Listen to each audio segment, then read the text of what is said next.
Min far siger, at håbet er det bedste, du kan gå med. Og mens børsen brænder, går jeg og samler stykker af mig selv i Københavns kanal. Har taget 6 stykker tøj på og smidt dem igen. Cyklet til Café Viking, og nu er jeg her. Du var glad for at se mig i går. Den måde du tog fat i mine hofter. Og jeg viskede i dit dør, om du vil med hjem. Så ikke så godt for tiden, men du har læst en bog om grænser. Siger jeg vil have for meget fra dig. Jeg ligger og ryster, og du kan ikke trøste mig mere. Og hvis det ikke vender, ville du så kunne blive her.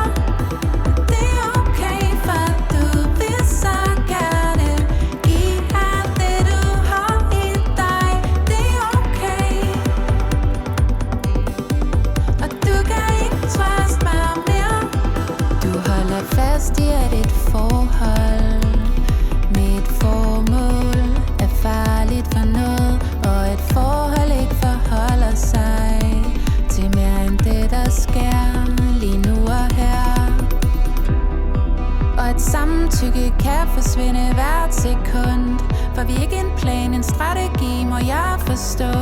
Det er det smukke ved, hvor meget du elsker mig lige netop nu. Jeg ligger og ryster, og du kan ikke trøste mig mere. Og hvis det ikke vender, ville du så kunne blive her. Det er okay, for du vil så gerne give alt det du har i dig. Det er okay, og du kan ikke trøste mig mere.